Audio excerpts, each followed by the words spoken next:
mother, a trained critical care nurse, watched her daughter suffer in silence, ignoring signs of trauma so horrifying that no one could imagine them going unnoticed. Repeated vomiting, bruises on a child's body, yet no help was sought. And when Stevie's funeral came, her father was shut out, kept in the dark about the burial arrangements as the truth continued to be buried along with her. But the darkest twist? Abigail's defense during the trial, claiming she saw no bruises, despite countless eyewitness accounts proving otherwise. Add to that a violent man with an uncontrollable rage, left alone with the child despite his history of anger, and the tragic outcome, a brutal homicide ruled as blunt force trauma. The truth behind Stevie's death is as chilling as it is unforgivable. What kind of psychological breakdown led to such horror?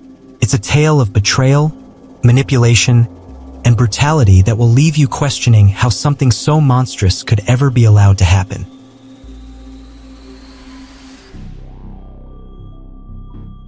On April 28, 2017, a sunny day in Kansas City, Missouri, a little girl named Stevie Lynn Allison Osborne was born. Her parents, Abigail and Gary, were thrilled. They had waited for this day, and now their family felt whole. Stevie was a bright spark, and her parents named her after those they had loved and lost: her grandfather, Steve, and her Aunt Allison. They had both passed away, but their memories lived on in Stevie's name. With her big brown eyes and strawberry blonde hair, Stevie's smile was enough to warm even the coldest hearts. By the time Stevie was just 2.5 years old, she had already become a little ray of sunshine to everyone who knew her. At daycare, her provider, Bailey, couldn't help but smile each day as Stevie bounded up to her with a cheerful "good morning" and waved goodbye at the end of the day. Bailey often said that Stevie was one of the reasons she loved her job so much. To her Aunt Kimberly, Stevie was perfect, always the most beautiful little girl in any room. It wasn't just her looks that made her special. It was the way she made people feel loved. No matter how bad their day, Stevie's presence could lift them up. Stevie loved the simple things in life. She adored her stuffed animals, especially 2 sloths, one pink and one blue, that she'd picked out on a fun trip to Five Below with her dad. Disney movies, particularly Frozen, were her favorites. She'd cheer for Olaf and Anna as if they were her best friends. Her grandmother's house was a special place for Stevie, where she'd spend time with Charlie, the family cat, and sneak sips of soda from her dad's cup. Every little moment was an adventure to her. Gary, Stevie's father, had graduated from Park Hill High School in 2013. He and Abigail met soon after, and by the time Abigail finished school, Gary had moved in with her family. They were young but deeply in love. They had big dreams: a home, a family, a future together. Gary worked hard to support them, and in 2017, they welcomed Stevie into their lives. The family's world seemed perfect, but happiness doesn't always last. Just 5 months after Stevie's birth, Abigail decided to file for divorce. Gary was left confused. He couldn't understand why things were falling apart. Abigail, he said, had always been distant and hard to read. He never knew what she was feeling, and that made it even harder when she made the decision to leave. Gary was hurt, and he didn't know how to fix it. Then came the shocking news. Abigail accused Gary of trying to hurt her back in 2015. The call came while Gary was at work. His father told him that police officers needed to talk to him. They handed him an emergency order of protection. Gary was stunned. He never thought his family would be torn apart this way. And to make matters worse, Abigail had remarried, without him even knowing. She had moved on, and Gary was left with a broken heart. The court hearing didn't go as Abigail had hoped. The order of protection was thrown out due to lack of evidence. Gary was relieved but also devastated. His world had already crumbled, and now, for months, he couldn't see Stevie. Thanksgiving, Christmas, New Year's Eve, all important days spent without his daughter. It felt as though pieces of him were missing, lost without her. Finally, in January 2018, the court granted shared custody. Abigail would have primary care, and Gary would be able to see Stevie every other weekend and one night a week. It was a bittersweet victory, though. Along with the joy of seeing his daughter again, Gary now had to pay $700 a month in child support, a new burden, but one he would bear for Stevie's sake. As time moved on, Abigail found love again, this time with Joseph Chilson, a man she had known from school. They began dating and eventually moved in together.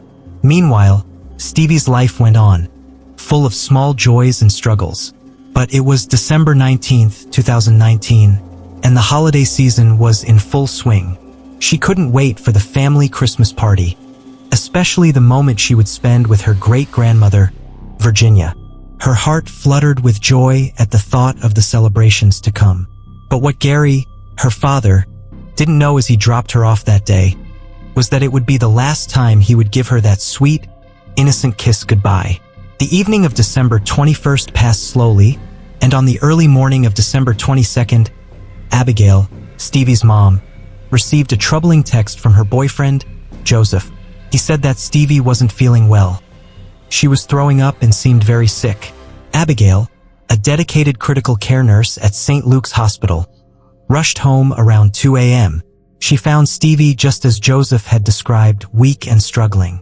Joseph explained that earlier, Stevie had tripped over their family dog and hit her head on the hard tile floor. A bruise had formed on her forehead, a sign of the injury. Despite the worrying signs, Abigail did nothing. As a nurse, she knew that a head injury and vomiting could indicate something much worse, like a concussion. But she didn't take Stevie to the doctor. Family members at the Christmas party, however, couldn't help but notice that Stevie didn't seem herself. Her great-grandmother, Carol, took pictures of the gathering, capturing moments of Abigail holding Stevie in her lap, dressed in pink pajamas. In the photos, Stevie looked tired, her forehead bruised and pale. Carol even wrote a sweet note in the photo album, hoping that her little great-granddaughter would feel better soon. Throughout the party, Stevie's condition seemed to worsen. Family members watched in concern as she vomited multiple times. The bruises on her forehead were hard to ignore, and there were troubling signs that only Joseph seemed to be in charge of taking care of Stevie. He wouldn't let anyone else help change her clothes when she got sick. Family members started to whisper among themselves, unsure of what was happening, but they didn't have the answers. The next day, on December 23rd, Abigail was just beginning her shift at work when she received another distressing call from Joseph. He told her that Stevie had fallen out of bed and was unresponsive. Panic surged through Abigail as she told Joseph to call 911 immediately. But Joseph waited. Time was lost as he hesitated, too long to save Stevie's fragile life. When the police and paramedics arrived, they found Stevie in a terrible state. She was covered in bruises, and her injuries were severe. They rushed her to Liberty Hospital in cardiac arrest, while doctors fought desperately to save her. At the same time, Gary received the worst news a father could hear. He was at work when his phone rang, and he raced to the hospital, his heart pounding in his chest. In his panic, he made the 30-minute drive in just 15 minutes, hoping against hope that he would get there in time. Gary arrived at the hospital, frantic and desperate to see his little girl. The staff tried to calm him, but instead, they took him aside to speak with the police. The officers needed to ask him questions. At first, they didn't know what to think of Gary, but after some time, they understood. He was simply a father, terrified for his daughter. In the hospital, doctors discovered that Stevie had been without oxygen for at least 20 minutes. The damage was grave, skull fractures and severe bleeding in her brain. The situation was critical. An emergency surgery was the only hope to save her life, but even that wasn't certain. A neurosurgeon delivered a blunt message to Gary and Abigail. Stevie's injuries were not an accident. They had been caused by someone deliberately hurting her. As the investigation began, troubling signs emerged. Many hospital staff members filed reports about what they had seen. The Children's Division launched a full investigation, uncovering alarming signs of how Stevie had been treated in the days leading up to the incident. Gary explained that when he dropped Stevie off the night before, she had seemed fine. He hadn't noticed any bruises and thought everything was normal. But others, including family members at the party, had seen how sick Stevie had been. They were deeply worried about her health even before the terrible events unfolded. When questioned, Joseph's behavior seemed odd. He was the only one allowed to change Stevie's clothes when she was sick, and his answers to the authorities raised suspicion. He claimed it was his way of taking responsibility for what had happened. But many couldn't help but wonder if his actions had been more about control than care. The day before everything turned upside down, Joseph's story seemed to match up with the others. He had noticed the bruises on Stevie's forehead, ears, and neck, just as the family had. But when Abigail confronted him about it after the Christmas party, things quickly took a dark turn. Joseph, uncomfortable with being questioned, grew angry. What started as a simple conversation soon escalated into a frightening physical fight. In a sudden burst of rage, Joseph grabbed Abigail's hair and threw her onto the bed, even though she was still holding little Stevie. Chaos filled the room as Abigail felt the weight of fear settle in her chest. She was so close to calling the police, but in the end, they agreed that Joseph would move out in the coming days, hoping things would calm down. Joseph later admitted that the fight had turned physical, though he claimed it was an accident, insisting he never intended to hurt Abigail. But his words only raised more troubling suspicions. He suggested that Stevie's paternal grandfather, Dennis Morris, might have been responsible for some of the bruises on her body. Why Joseph would point the finger at Dennis was unclear, but the unsettling mention of him lingered. He had shown Abigail the bruises after they returned from the party, though they had both brushed it off at the time, assuming it was no big deal. As December 23rd arrived, Stevie continued to throw up, and Joseph once again raised his concerns to Abigail. But each time, his worries were dismissed, leaving him feeling more and more frustrated, as though his fears didn't matter at all. Meanwhile, little Stevie lay in the hospital, fighting for her life. Gary, her father, rushed to her side, desperate to see her, desperate to hold her. He kissed her gently and whispered words of comfort, praying she would pull through. Gary held onto a fragile hope that one day, maybe soon, he could take Stevie home. Perhaps not right away, but eventually. The thought that she might never have to return to Abigail's house, a place she had always seemed uncomfortable in, brought him some small solace. But as the doctors prepared Stevie for surgery, a surgeon took Gary aside and delivered devastating news. The head injury was worse than they had feared. Stevie's brain had been so badly damaged that it no longer communicated with her body. Her eyes showed no reaction to light. Signs of brain death were all too clear. The doctors had no choice but to perform a risky, life-saving surgery called a craniotomy. They needed to remove part of her skull to access her brain and try to save her life. No child should ever have to undergo such an operation. As the doctors took Stevie into the operating room, Gary and Abigail were led to a quiet room where a chaplain and the surgeon were waiting. Their hearts sank as the surgeon told them the unimaginable. Stevie wouldn't be coming home. During the delicate procedure, tragedy struck once more. Stevie's condition worsened, and she went into cardiac arrest. The medical staff rushed into action, performing CPR and using a defibrillator in a desperate attempt to revive her. But despite their tireless efforts, it was too late. At 1:28 p.m. on December 23, 2019, just 2 days before Christmas, Stevie Osborne was pronounced dead. Gary stood frozen, numb with shock. He glanced over at Abigail.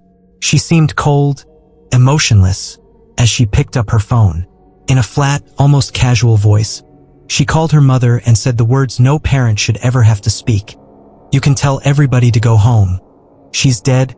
An autopsy was performed on Christmas Eve, revealing the horrifying truth about Stevie's injuries.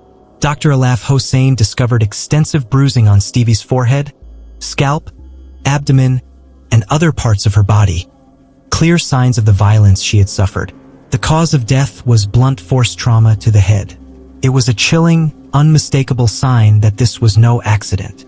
As the investigation unfolded over the following weeks, Joseph became the primary suspect. A warrant for his arrest was issued on January 6, 2021. But before he could face justice, Joseph made a tragic decision. He took his own life in his father's bathtub, ending everything in a final, painful act of desperation. Gary was informed by police that Joseph's death could be seen as an admission of guilt. As a result, the investigation into Abigail's role was closed, and charges for her negligence were no longer pursued. However, reports from the Children's Division concluded that Abigail had indeed failed in her duties as a mother, a painful realization that added to the weight of her sorrow.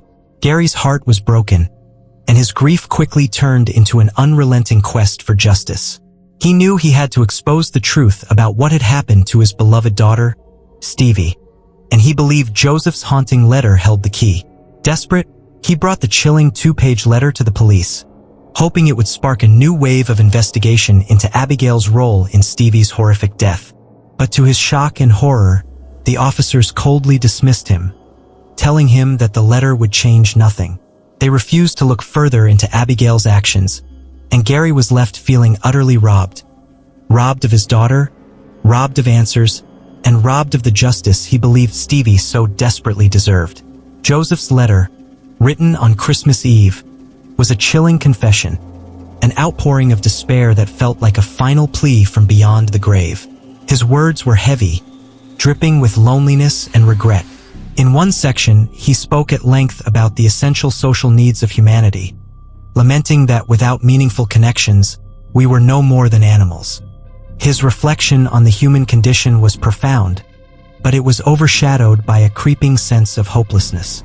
He admitted to battling self-destructive thoughts daily, and as he watched videos about the afterlife, he concluded that our souls didn't truly end.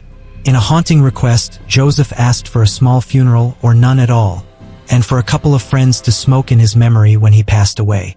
The sadness in his words was overwhelming, a reflection of the tortured mind behind them. But the letter didn't stop there. Turned darker, more disturbing. Joseph addressed someone named Jake, calling his father misguided, yet expressing a strange, twisted hope for peace in the afterlife. He adamantly denied any involvement in Stevie's death, claiming that her passing had no connection to his own decision to end his life. He wanted to make one thing clear: his death was not an admission of guilt. Joseph's letter became even more unsettling as he wrote metaphorically about time slipping away, like sand in an hourglass. He expressed regret for the precious moments he felt he had wasted, and described how his life had gradually fractured, eventually shattering completely. But it wasn't just his life he mourned. He revealed a deeper, more painful scar: the desire to be Caucasian in his next life. The revelation was disturbing, exposing the deep emotional wounds caused by his experience of being treated differently because of his ethnicity. Gary, overwhelmed by this disturbing letter, was left in a constant state of what if he had noticed the red flags earlier? What if he had seen the warning signs before it was too late? He couldn't shake the nagging thought that perhaps Stevie's death could have been prevented if he had only been more aware of the danger around him. The pain of second-guessing every decision, every moment, was unbearable. Despite Gary's suspicions that others might have been involved in harming Stevie, the investigation was focused solely on Joseph's death and the bruises found on Stevie's body. The authorities were quick to conclude that only Joseph, with his physical strength, could have inflicted such injuries. They believed the force required to cause Stevie's wounds could only come from a man. This conclusion left Gary feeling betrayed by the justice system, his frustration growing as he was kept in the dark about the investigation's progress. He longed for answers, for someone, anyone, to hold the people responsible for his daughter's death accountable. For nearly 2 years, Gary reached out to a victim's advocate, but his calls and emails went unanswered. Frustration simmered as he struggled to get the attention of anyone who might help him uncover the truth. In his desperation, Gary sought help directly from Clay County Prosecutor Robert Sanders. When the two finally met at the prosecutor's office, Gary was greeted by a chilling sight: for armed officers standing guard outside. It was a foreboding signal that something was terribly wrong. The meeting that followed shattered Gary's already fragile hope. The prosecutor's words were a gut punch. "It's not illegal to be stupid. It's not illegal to be a bad mom," he said, dismissing the gravity of the situation in a callous, almost indifferent tone. Gary could hardly believe what he was hearing. He knew that if Abigail stood before a jury, the truth of her neglect would be impossible to ignore. The prosecutor tried to assure Gary that they had caught the person responsible for Stevie's death, but Gary's disbelief only deepened.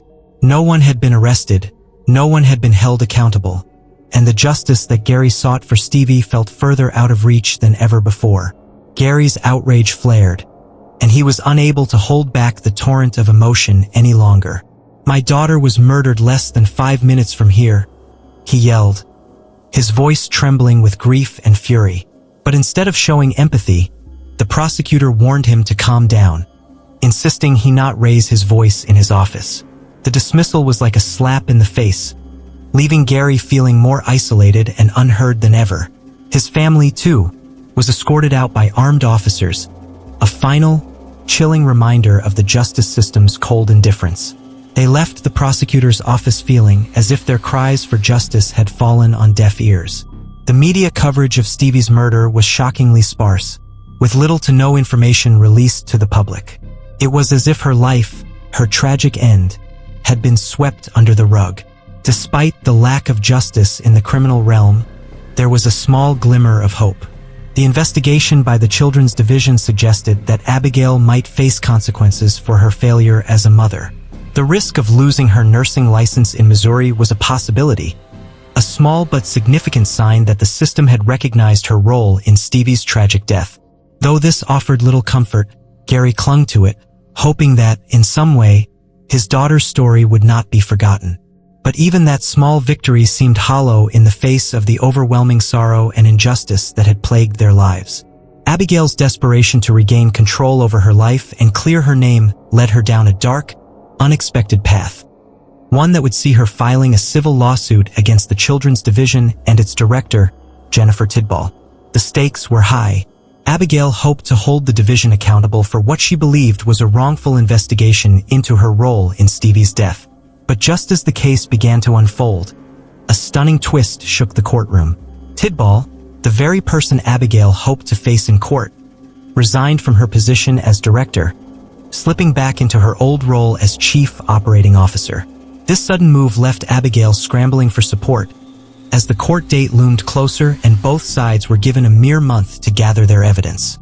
April came and the Children's Division was prepared to unveil a mountain of damning evidence against Abigail: medical records, doctors' reports, autopsy findings, and the haunting post-mortem photographs of little Stevie, all meant to paint a picture of neglect and abuse that had culminated in Stevie's tragic death. Meanwhile, Abigail was left defenseless. She had submitted nothing to challenge these accusations. The Children's Division would call upon a team of experts to testify against her, including investigator Patricia Roth, forensic medical investigator Jim Ton, and pediatric specialist Dr. C.R.E. Kachelski. In contrast, Abigail's defense relied solely on a handful of witnesses: her grandmother, her stepmother Connie Morris, and herself. When the bench trial began on March 7, 2023, the shocking revelations started to unfold. Connie Morris, Abigail's own stepmother, took the stand and made bombshell claims that would later haunt her. She insisted that she hadn't noticed any bruises on Stevie during the Christmas party, dismissing the concerns of family members who had already raised alarms. Worse still, she claimed that Stevie wasn't sick at all that day, a statement that contradicted not only what others had witnessed but also her own earlier testimony to the Children's Division.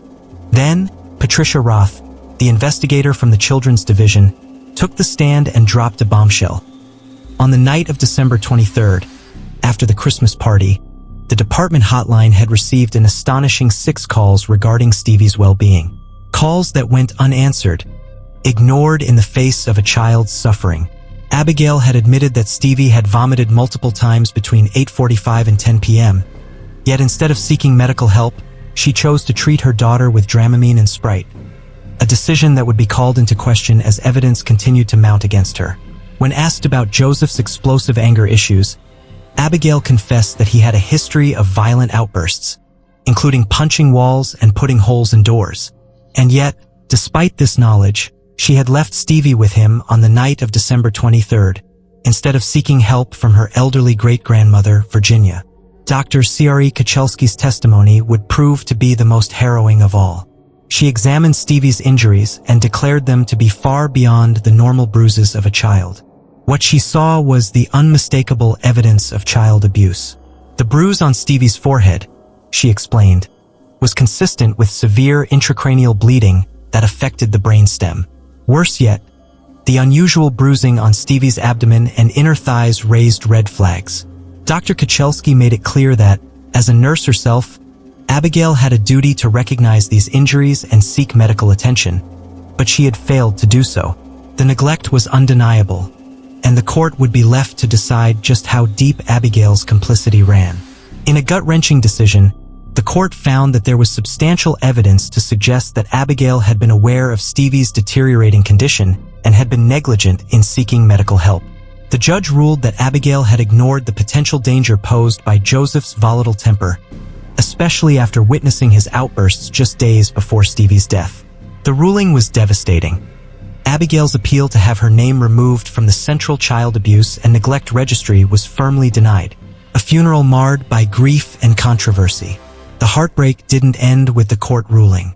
On December 28, 2019, family and friends gathered at Park Hill Baptist Church in Kansas City to mourn the loss of Stevie Lynn Allison Osborne, a beautiful little girl whose life had been cut short by violence and neglect.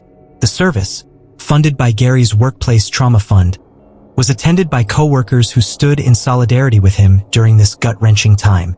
But the question of whether Abigail should attend the funeral hung over Gary's decision like a heavy cloud. Despite the anger, the uncertainty, and the grief, Gary faced a heartbreaking dilemma. Should he allow Abigail to be present?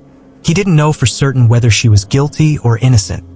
He simply didn't want to deny Stevie the chance to have her mother there, if she were innocent.